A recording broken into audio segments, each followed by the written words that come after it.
Part 2. Nagising si Jillian dahil sa matinding sakit ng ulo. Napaungol pa siya habang sapo iyon. Ano ba ang nangyari? Bakit parang manortilyo ang ulo niya sa sobrang sakit nun? Nahihilo rin siya. Bumangon siya mula sa pagkakaupo dahilan ng pagkakatanggal ng malambot na kumot na nagkatikip sa kanya.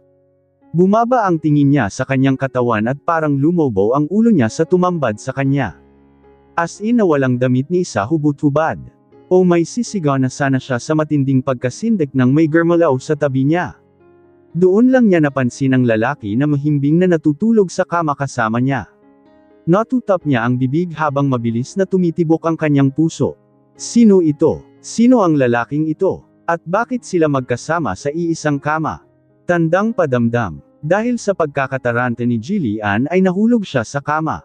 At mula sa sahig ay nakita niya doon ang mga damit niya na nagkalat. Naluluha siyang tumakbo papunta sa bathroom at doon nag-iiyak. Hindi siya tanga upang hindi maanalisa kung ano ang posibleng nangyari.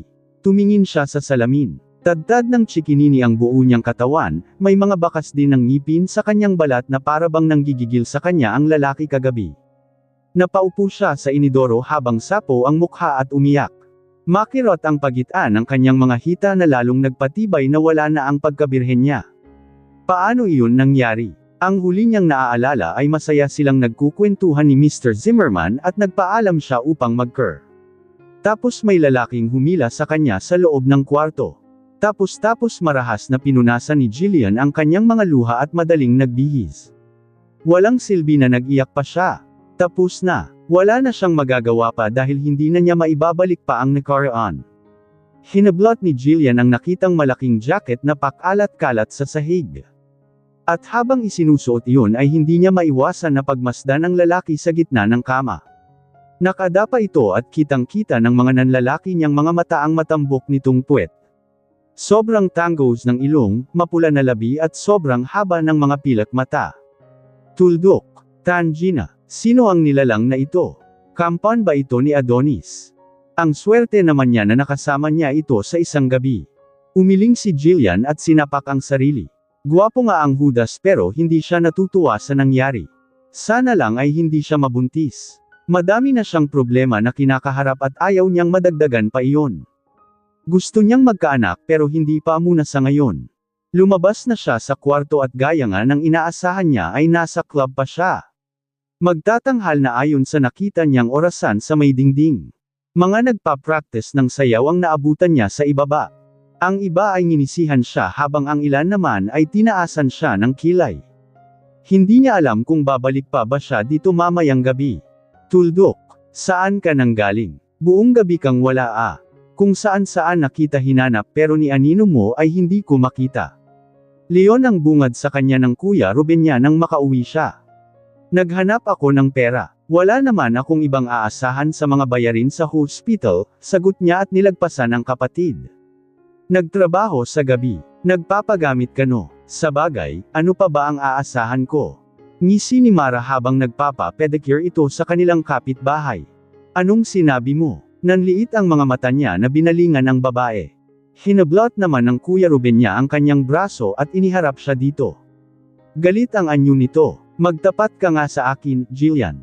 Saan ka ba talaga nanggaling? At bakit ganyan ang suot mo?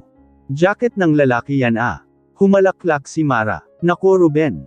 Ang dapat mong tinatanong ay kung magkano ang kinita niya kagabi.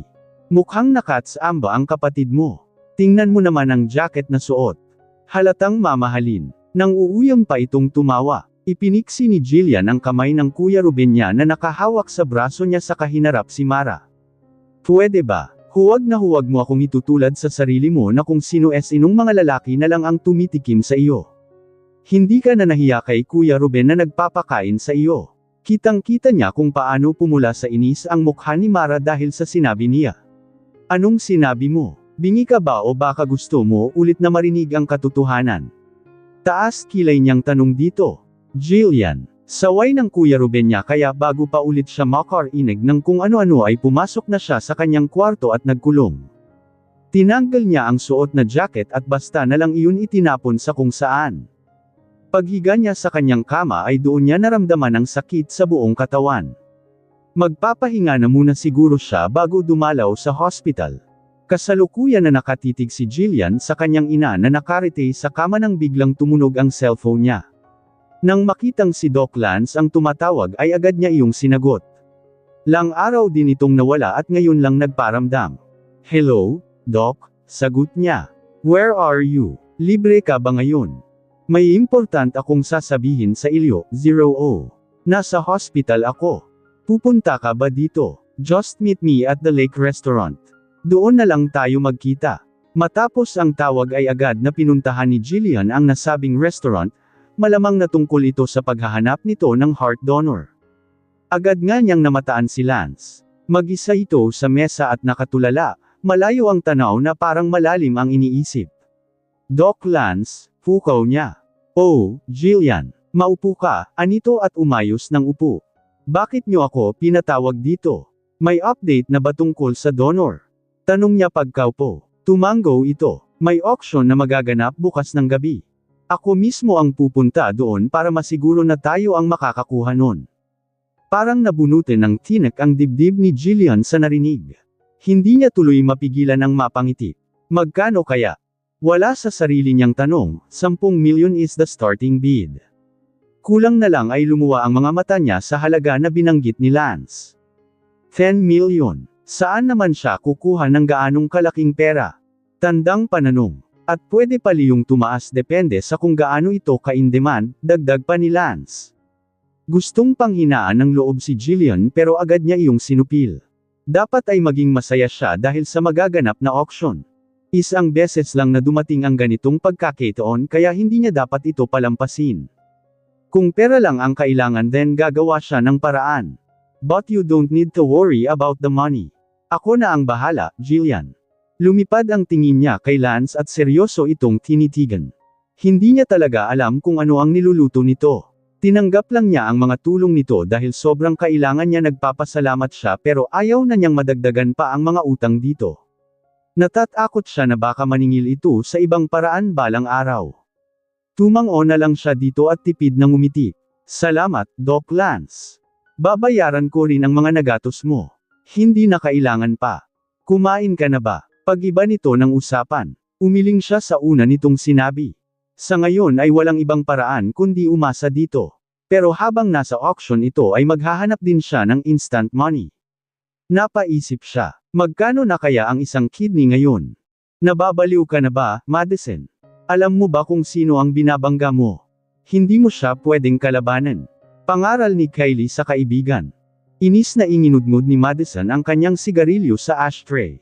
"But I can't just let that Lily to marry Paxton. Tiyak na pagtatawanan niya ako.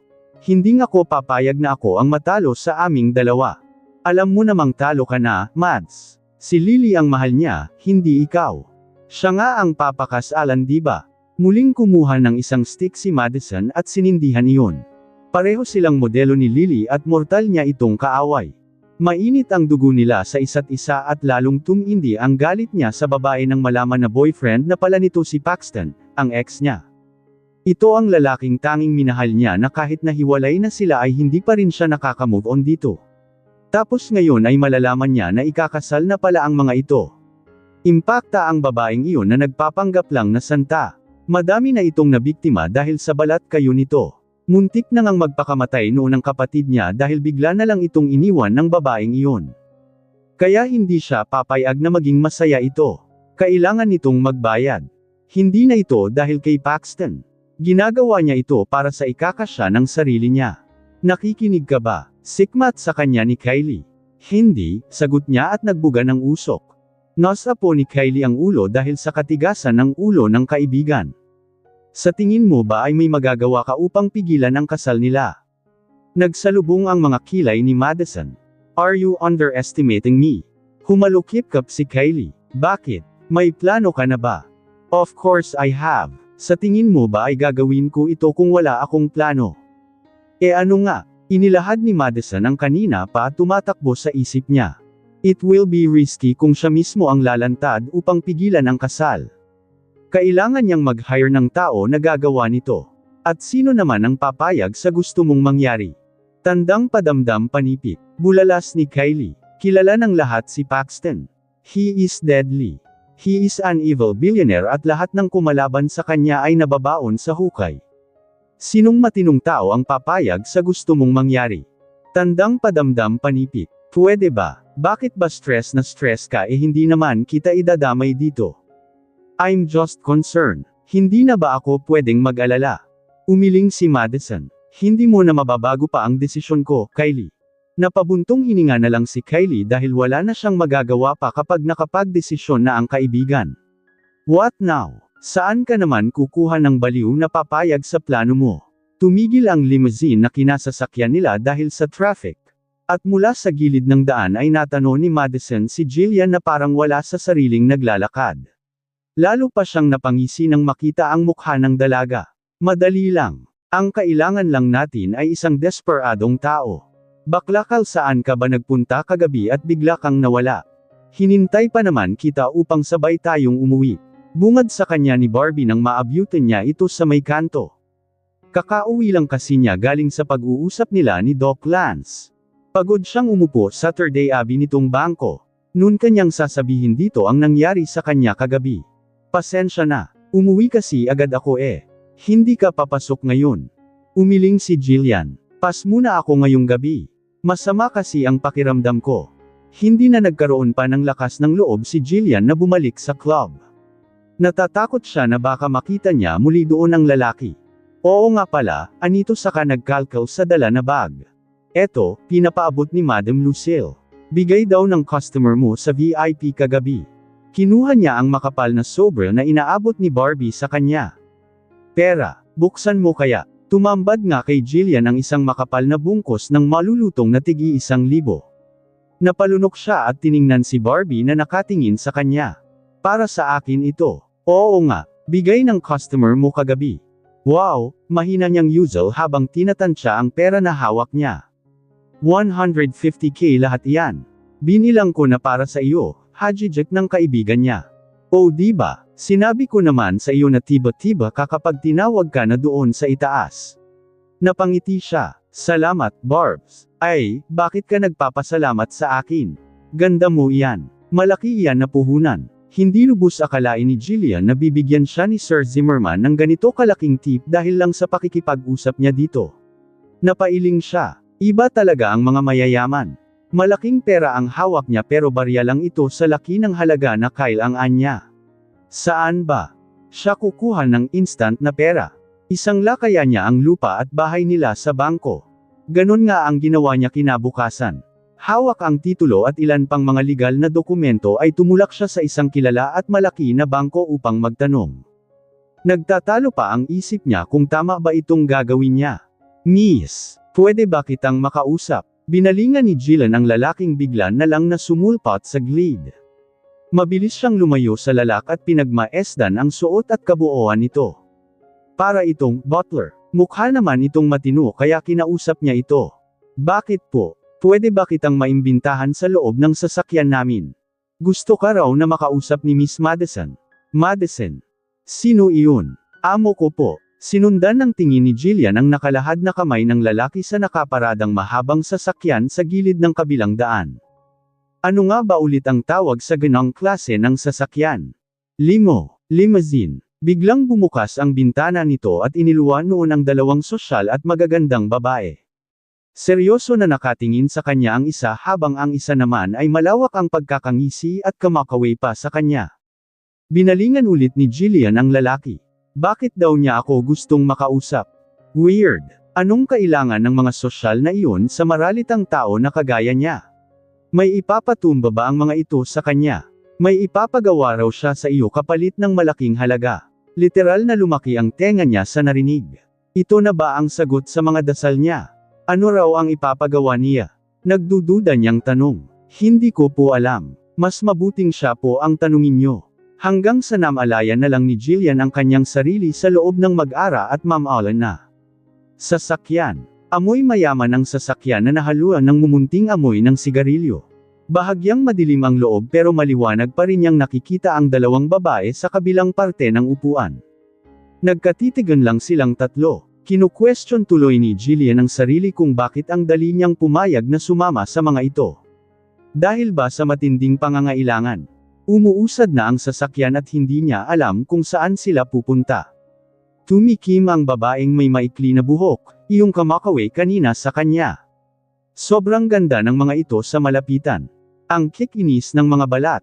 Halatang alagang-alaga ng mga ito ang katawan, hindi tulad niya na nipagsuklay man lang ng buhok ay hindi niya magawa. Sa mga pagkakataon na ito ay napapatanong talaga siya kung bakit hindi pantay-pantay ang mga tao. May mayaman, may mahirap. May sobrang yaman pero meron din namang sobrang naghihirap. Bakit ganun? Bakit hindi pantay ang mundo? Bakit kailangan nilang mamogrema sa kung ano ang kakainin nila sa sunod na araw? Bakit ang mga mahihirap pa ang nagkakasakit? Dahil ba samot sa pera? Hindi maalagaan ang sarili. Naputol sa pag-isip si Jillian nang muling tumikim ang babae. What is that? Turo nito sa envelope na nasa kondongan niya. Mag-a-apply ka ba ng trabaho? Umiling siya. Titulo ng bahay at lupa namin, diretsyo niyang sagot. Nakakaangat man sa buhay ang mga ito kaysa sa kanya pero hindi niya ipapakita na pwede siyang maliitin ng basta-basta lang. Ha? Saan mo yan dadalhin? Tanong pa nito kahit na alam niyang hindi naman talaga ito interesado. Bakit hindi na lang nito diretsuhin kung ano ba talaga ang pakay nito sa kanya? Ngunit kahit ganun ay sumagot pa rin siya. What? Isasangla mo ang bahay at lupa niyo. Saan mo ba pang gagamitan ng pera? Kunwari ay concern pa nitong tanong. Kumunot na ang noo ni Jillian. Bakit hindi niyo na lang sabihin kung ano ang kailangan niyo sa akin? Madami akong ginagawa at wala akong oras na makipagkwentuhan sa inyo, diretsyo niyang sinabi. She's right. Sabihin mo na kung ano ang gusto mong sabihin, Madison. Para kang tangarian sa ginagawa mo, segundo naman ang kasama nito. Malakas na humalaklak si Madison. Bagot lang ito na tiningnan ni Jillian. Iba talaga ang trip ng mga mayayaman. I like you, anito sa kanya habang kinakalma ang sarili. Maya-maya ay biglang sumeryoso na ang mukha nito. Pero sana ay ganyan ka pa rin Kongas kapag sinabi ko kung ano ang ipapagawa ko sa iyo. Ano ba kasi iyon? Nagsalin ito ng alak sa baso at inalok siya pero agad niya iyong tinanggihan kaya ito na ang uminom doon. Kilala mo si Paxton? Kumunot ang noo niya. Sinong Paxton? Wala akong kilalang ganon. Bakit? Ipapatumba mo ba siya sa akin? Humalaklak ulit si Madison na parang naaaliw sa mga pinagsasabi niya. No dear, hindi ko siya ipapatumba, anito na tumatawa. Ano nga, pwede bang diretsuhin mo na? Napipiko na niyang tanong. Binatukan naman ito ng kasama. Umayos ka nga, Mads. Sabihin mo na kasi ang pakay mo. Okay, umayos ito ng upo. You see, ikakasal na siya nitong mga susunod na araw. Pero ayaw ko na mangyari iyon. At dito ka napapasok. Gusto kong sirain mo ang kasal nila. Gawin mo ang lahat upang wasakin silang dalawa. Leon lang ba? Aniya. Oo at nagulat siya sa sinabi nito pero madali lang naman iyong gawin. Pupunta lang pala siya sa simbahan at sisiga nang itigil ang kasal. Mas madali yon kaysa sa iniisip niyang papatayin niya ang Paxton na sinasabi nito. Tinaasan siya ng kilay ni Madison. Kaya mo ba? Oo naman. Ano ba ang mahirap doon dalawa? Seryoso siyang tinitigan ni Madison. You don't understand anything, do you? Since you don't know anything about Paxton, I will give you a little overview. He is the most influential bachelor in the country. Bilyon-bilyong business worth corporation ang nasa ilalim niya. Sobra siyang makapangyarihan na pwede kanyang ipapatay din mismo sa araw na guluhin mo ang kasal niya. And heck, that bitch that he's about to marry came from a powerful family too. Sisirain mo ang kasal ng dalawang malaking personalidad. Now, sasabihin mo pa bang madali lang ang pinapagawa ko? Dumaan ang mahabang katahimikan sa pagitan ng dalawa. Matama na tinitigan ni Madison si Jillian, tahimik na umaasa na hindi ito umayaw. Lilang tao lang ang hindi nakakakilala kay Paxton at isa na ang babae na kaharap niya. Far na lahat ang mga sinabi niya pero hindi pa iyon ang buong detalye. Ang iba nga, kapag marinig lang ang pangalan ni Paxton ay tumatakbo na palayo dahil alam ng lahat kung ano ang kaya nitong gawin.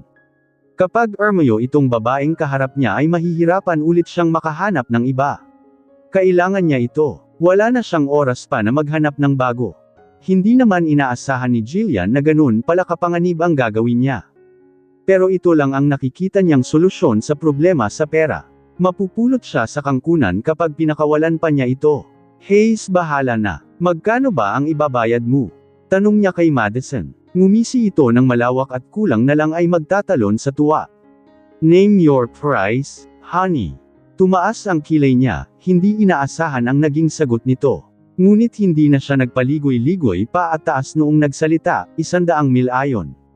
100 milyon kapalit ng kaligtasan at buhay ko. Malakas na umalangaw ang tawa ni Madison sa loob ng sasakyan. Mariin lang na itinikom ni Jillian ang kanyang labi habang pinapanood ito. Iniisip siguro nito na nagbibiro lang siya sa sinabing presyo. Masyadong bang malaki ang hinihingi niya? Kailangan ba niyang bawasan? Natatawang pinunasan ni Madison ang luha niyo saka nagsalita. 100 million. Sure then. We have a deal. Nagulat naman si Jillian dahil hindi niya inaasahan na papayag ito ng ganun-ganun lang. Hindi man lang ito humingi ng tawad o ano. Sigurado ka? Paniniyak pa niya. Ang kaibigan naman nito ay tahimik lang na nakikinig. Of course. Sa tingin mo Bay ay wala akong ganung kalaking pera. Tumaas ang kilay nito na para bang nainsulto. Hindi naman sa ganun. Tuldok panipik, humalukip-kap si Madison. I will give you the money that you're asking pero ito ang tatandaan mo, kapag pumalpak ka sa ipinapatrabaho ko, sisingilan kita ng doble. Nagkakaintindihan ba tayo? Napalunok si Jillian sa kawala sa sarili na tumango. Hindi na importante pa kung ano ang mangyayari sa kanya sa misyon na iyon. Ang mahalaga ay hindi makawala pa sa kamay niya ang pagkakataon na ito. Nang makaalis si Jillian ay binalingan ni Kylie si Madison, 100 milyon. Hindi ba ay masyado iyong malaki? Ikaw ang lugi dito Madison. Bakit hindi mo nalang utusan ang mga tauhan ng daddy mo na manggulo ng kasal? Umiling si Madison at binuksan ang partition upang kausapin ang kanyang butler. I need her information ASAP, kung saan siya nakatira at lahat ng impormasyon tungkol sa kanyang pamilya. Yes miss. Pinag-cruise ni Madison ang kanyang mga hita at malademonyong ngumisi kay Kylie. Kahit kailan ay hindi pa ako natalo kapag ang usapin ay pera. Malaki nga ang hinihingi niya pero sisiguraduhin ko na mababawi ko iyon ng doble kapag pumalpak siya. Seryoso ka ba, Ruben? Ito ang ipapaulam mo sa akin. Talong at ampalaya. Cuny Emes naman mukha ba akong kambing upang pakainin mo ng mga damo? Kumuha ka man lang sana ng tosino.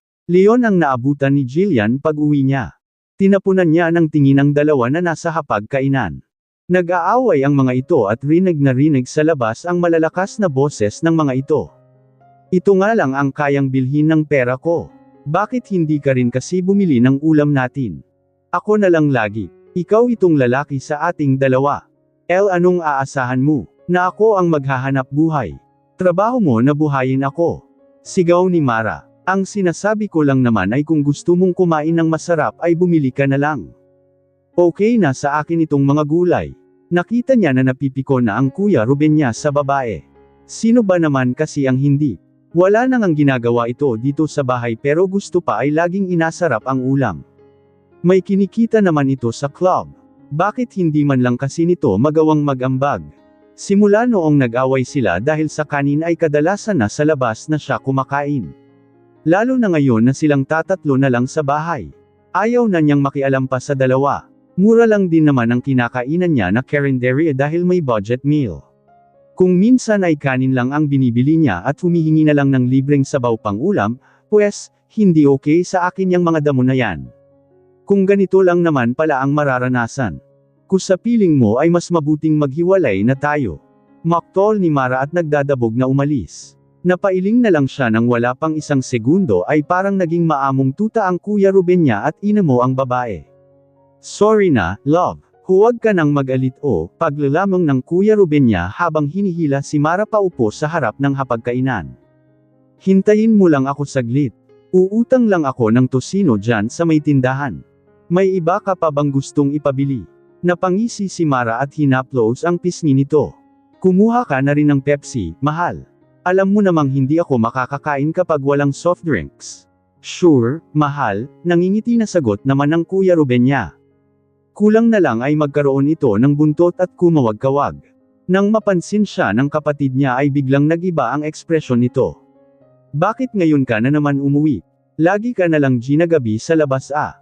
Nagtimbag ang si Jillian at pinili na lang na manahimik. Dumadalaw nga ito sa hospital pero wala man lang itong naiaambag sa mga bayarin. Ang pera na ibinigay sa kanya ni Sir Zimmerman ay naipambayad na niya lahat. Nagtira lang siya ng kaunti para sa allowance niya araw-araw. Ngunit hindi na siya nagtaka pa kung saan napupunta ang mga kita nito. Kumuha ka ba naman ng linta na nobya, abay malamang nasisimutan nito lahat ang meron ka. Ang malala pa doon ay tuwang-tuwa pa ang Kuya Ruben niya. Kailan ba ito matatauhan? Malamang nagaling iyan sa sugar daddy niya, sabat ni Mara sa nanguuyam na boses. Inirapan niya ito. Whatever to sino girl, Jillian. Kinabukasan ay nakatanggap siya ng mensahe sa isang hindi kilalang numero at tinatanong kung busy daw ba siya. Agad niyang natunugan na si Madison iyon kaya sinagot niya nang tumawag ito. Madison, 2, yeah. It's me. May ginagawa ka ba? Kailangan nating mag-usap. Saglit siyang nag-isip. Sasadyain sana niya si Doc Lance sa hospital at makikibalita tungkol sa lakad nito mamayang gabi. Ngunit uunahin na muna niya sa ngayon si Madison. Saan tayo magkikita? Nang masabi nito ang restaurant kung saan sila magkikita ay agad na siyang nagbihis upang gumayak. Jillian Gonzalez. Tanong sa kanya ng security guard bago siya papasukin sa loob. Agad niyang nakita si Madison na mag-isang uminom ng iced tea. Hindi nito kasama ang kaibigan maging ang butler nito. Magandang umaga, bati niya dito. Sorry pero hindi maganda ang umaga ko, anito sa kapinasadahan ang damit niya na ibang-iba sa suot nito. Akala niya ay magkokomento ito pero may kinuha itong briefcase sa katabi nitong upuan at inilapag iyon sa harap niya. Ano ito? Gulat niyang tanong. Half of my payment. That's 50 million in cash. Napasinghap siya saka tumingin sa kanilang paligid. Nahalata ni Madison ang bamadang takot sa mukha ni Jillian kaya agad niya itong kinalma. Don't worry, tayong dalawa lang ang nandito. This is one of our restaurant at pinasarado ko na muna sa ngayon upang makapag-usap tayo ng masinsinan. Muling binalingan ni Jillian si Madison. What don't you open it? Pag-uudyok pa nito sa kanya. Sinunod nga niya ang sinabi nito at kulang na lang ay lumuwa ang kanyang mga mata sa kapal at dami ng pera na nasa harap niya. Nanginginig ang mga kamay na hinaplos niya iyon. Ito ang unang beses na makakita siya sa personal ng ganito kalaking halaga. Para talaga sa akin ito. No, hindi yan para sa iyo, Jillian. Bayad iyan sa ipapagawa ko, pagtatama ni Madison sa kanya. Para namang natauhan si Jillian at agad na inayos ang sarili. Oo nga pala, hindi ito libre. Masyado lang siyang nagulat at nawala iyon sa isip niya. Isinara niya ang briefcase at seryosong tiningnan si Madison na nakangisi. Sana ay sinabihan mo ako para maibigay ko ang detalye ng bank account ko. Baka hindi pa ako nakakauwi ay natangay na itong pera. Tumaas ang kilay nito. What for? Think you were in need of money for the hospitalization of your mother? Umawang ang labi niya. Paano nito iyon nalaman hindi Nora niya iyon sinabi dito? Tandang pananong. Kumuyam ang kamay niya maya-maya. Of course she did some investigation. Wala na talaga siyang kawala dito. Ang nakakatakot pa doon ay wala siyang alam dito bukod sa Madison ang pangalan nito. It was like she's doing a business to a devil. Wala naman siyang balak na takbuhan ito. Ang kailangan lang niyang gawin ay magtagumpay sa pinapagawa nito. Lalong lumawak ang pagkakangisi ni Madison nang makita ang itsura niya. What? You expect me to give away that huge amount of money without holding into something? I'm a businesswoman and this is a business. I need to have a backup in case I'll lose. Huwag na huwag mong idadamay ang pamilya ko dito, madiin niyang sinabi. I'm not. Walang madadami dito unless na magawa mo ng tama ang pinapagawa ko. And don't you ever mention my name to anyone. I have eyes everywhere. Kapag nalaman ni Paxton na pukano ko ang lahat ng ito ay hindi ko maipapangakong tatahimik lang ako sa tabi. So I'm gonna ask you for the last time. Will you take this job? May mumunting boses sa likod ng isip niya na nagsasabing umatras na habang may oras pa pero agad niya iyong pinalis at seryosong tinitigan ang babaeng kaharap. Huwag mo akong malitin. Gagawin ko ng malinis ang trabahong ibibigay mo. Good. Mabuti kung ganon, sagot naman ni Madison at sumandal sa kanyang upuan. Kailan ba ang kasal na sinasabi Mano? Bumalatay sa maganda nitong mukha ang matinding inis. Bukas ng gabi. Saan? Tanong pa ni Jillian. Sa England, sagot nito na siyang ikinalaglag ng panga niya. England? Yes. That's why I need you to pack some of your important things. Ngumisi ito sa kanya. Lilipad tayo papuntang England marnayang gabi.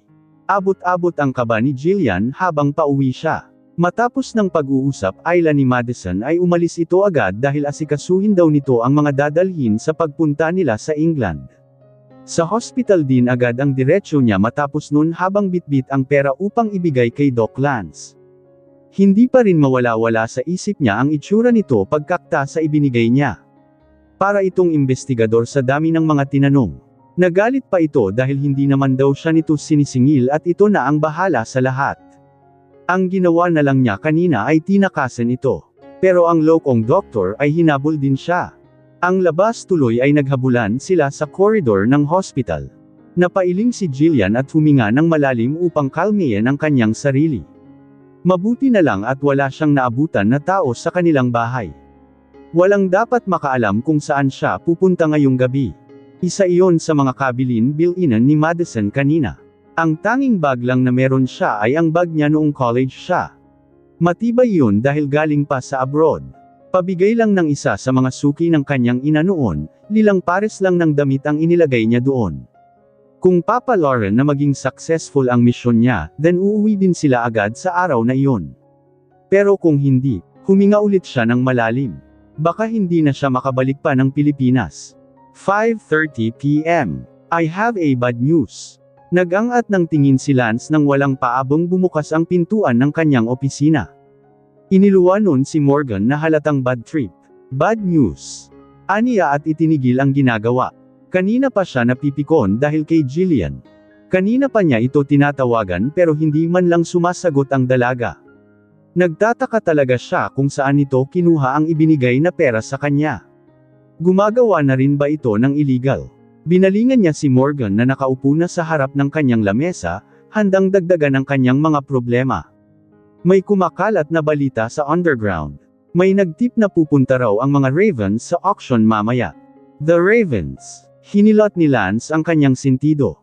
Bakit na taon pa na ngayon ang pagsalakay ng mga ito?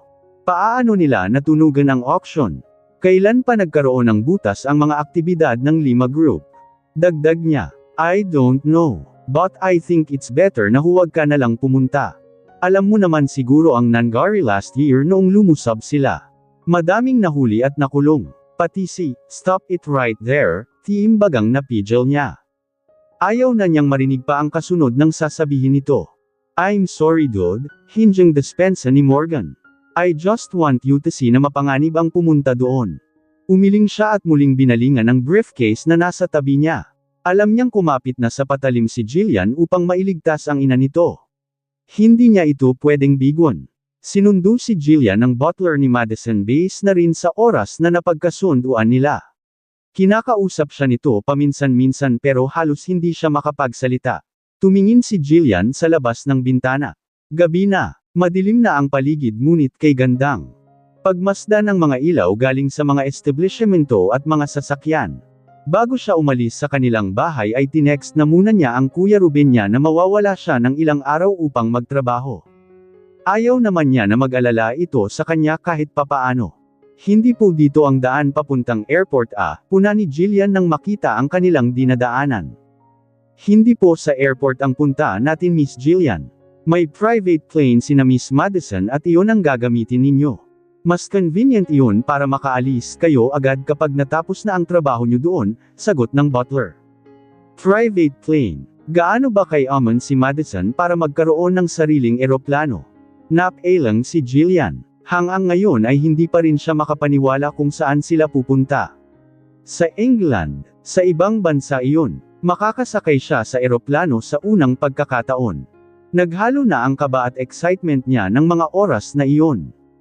Hindi nga nagtagal ay nakarating na sila Jillian sa kanilang destinasyon. Ang una agad niyang nakita ay ang mga unipormadong lalaki na nagkalat sa paligid. Ang iba ay may hawak pang mga baril. Mahigpit niyang hinawakan ang strap ng bag na dala niya. Tanji na ano ba itong pinasukan niya? Bakit may mga baril? Nang bumaba ang butler ay agad din siyang sumunod dito upang hindi mahiwalay. Mula sa malayo ay rinig na niya ang malakas na ugong ng makina. Paglagpas nila sa mga hilera ng bodega ay tumambad kay Jillian ang eroplanong naghahanda ng lumipad. Biglang namawis ang mga kamay niya. Jillian, sinalubong sila ni Madison. Yamakap pa ito sa kanya na tuwang-tuwa. I'm glad that you didn't back out. Hindi siya nakaimik. Dinadalaw na siya ngayon ng pangamba lalo na nang makita ang mga naglalakihang mga baril na ipinapasok ng mga lalaki sa loob ng eroplano. Pipigilan lang nila ang kasal ng sinasabi nilang Paxton. So bakit kailangan nilang magdala ng dekalibreng mga baril? Cuny Emes, sasabak ba sila sa gyera? Natauhan lang si Jillian nang kinuha sa kanya ng butler ang kanyang backpack at nauna nang umakyat sa loob.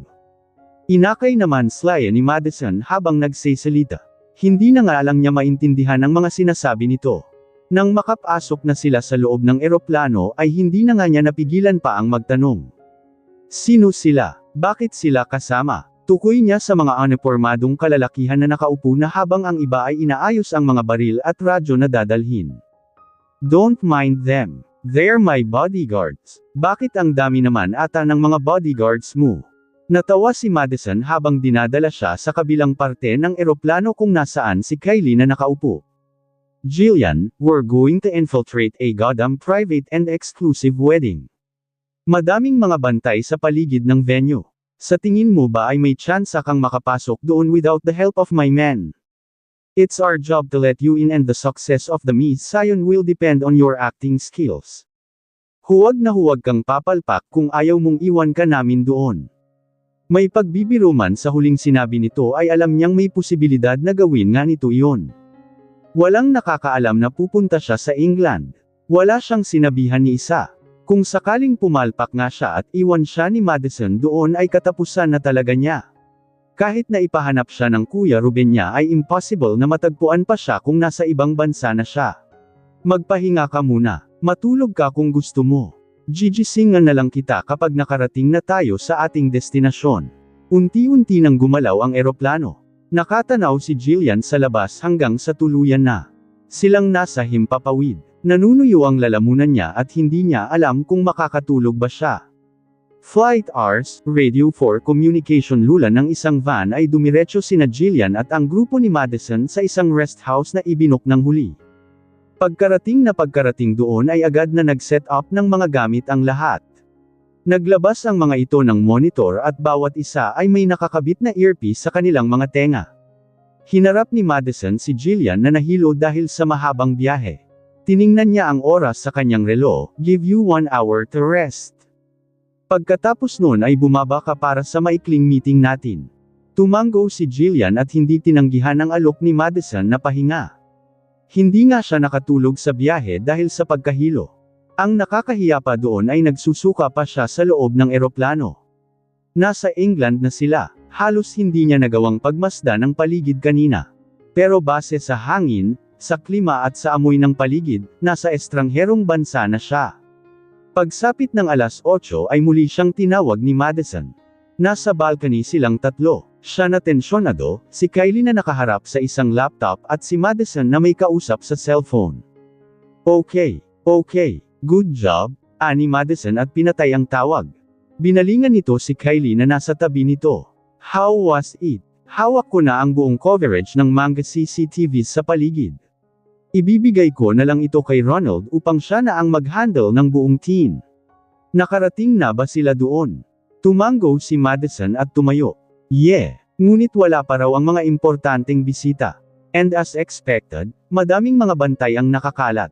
Kinuha ni Madison ang paper bag sa gilid ng mesa at ibinigay sa kanya.